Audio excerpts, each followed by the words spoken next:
Hey, what's up, YouTube? Found this awesome little knife on Amazon for a fantastic price, and I wanted to share it with y'all.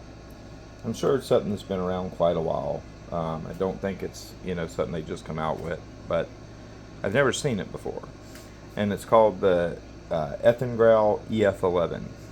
Um, Typically I won't deal with that company because they do, they make clones, and I'm not cool with that. But this is not a clone of anything, and it was a cool looking little knife for dirt cheap. I paid $9 for it, $9 on Prime, and I'm genuinely impressed with it. Uh, it's a russlock style knife, or like a Higo Nakami. It's got a nice little hollow grind, wood handles, very comfortable in hands, chonky little boy.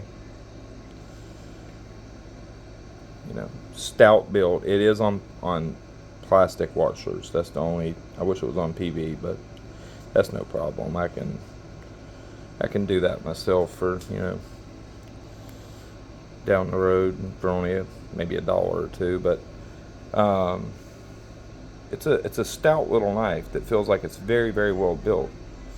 Now it does say it's D2, and if y'all know Eafengrow, they've been caught plenty of times with saying it's D2 and it's not.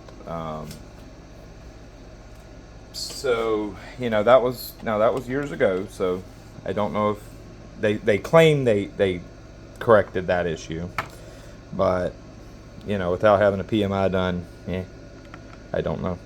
I might have it scanned, run a scan on it just to see. I do have access to a PMI. Let's see what it weighs. 3.58 ounces, or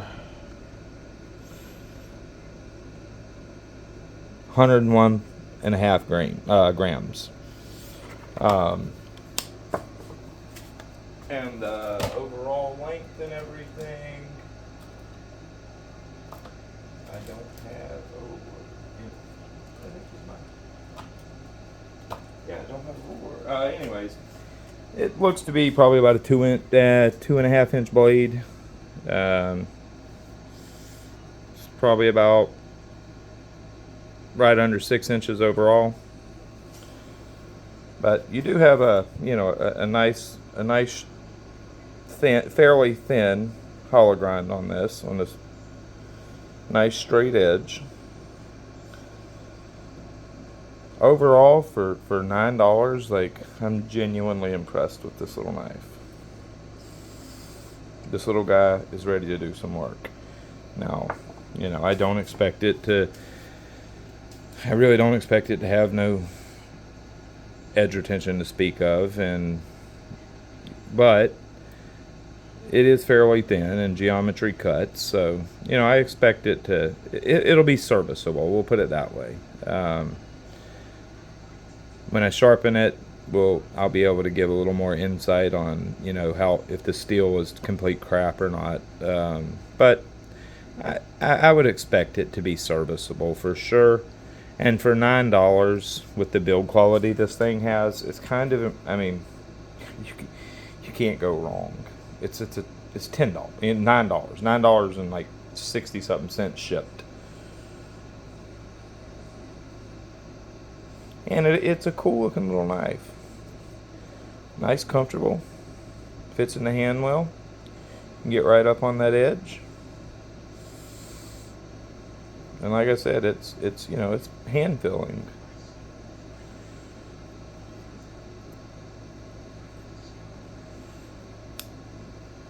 Overall, I'm genuinely impressed. It's hard to believe they can make that nice of a knife that's done this well. I mean, there is some QC issues, but they're minimal, and that would just take me a couple seconds to fix that. This side's perfect. A little bit down here, but I mean, for $9, what do you expect? You can't ask for more than this. This is a totally usable little russlock style knife, and for $9, and it's actually built well, and it's stout. I mean, there's absolutely no blade play. That thing is rock solid. You know, it's stout enough that it's not going to open up in your pocket, but yet it's smooth. It opens nicely. Going to be a good little utility cutter.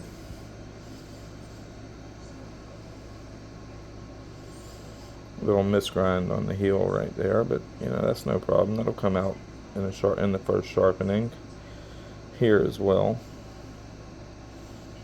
Everywhere else looks pretty good. At least it's consistent.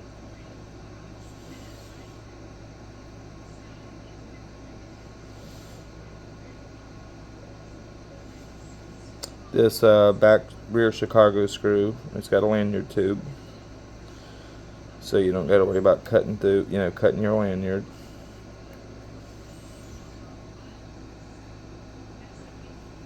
I'm absolutely impressed.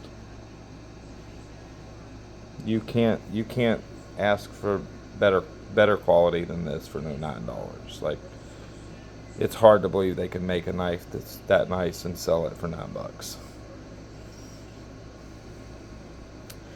Even the grind's consistent.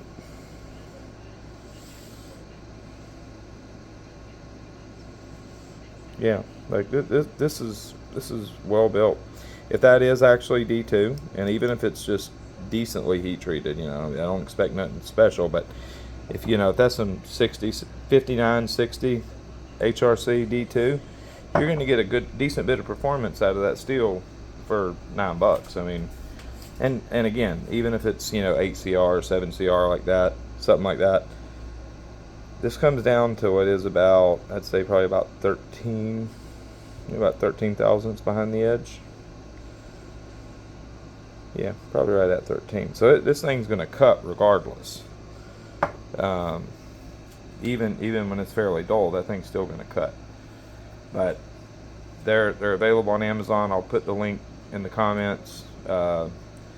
It was on sale when I bought it because of that spring sale that they just had, for $9, but it's $11.99 now. And for $11.99, this is still a steal. Nice looking little slip joint. I'm gonna make me a little sheath for this, or a little slip for this baby. Well, it'll be a thick slip, but you know. I might actually make a belt, you know, a belt slip for it, but or get really fancy and do a piece of kydex, like a clip-in kydex unit, or that much, like, you know, clipping in like here. I might do that. I don't know. It's a cool knife. The Eafengrow EF11. Check them out. I don't think you'll be disappointed for $12. That's for sure. This thing is nicely done. It really is. Alright guys, link will be in the comments. Pick you one up.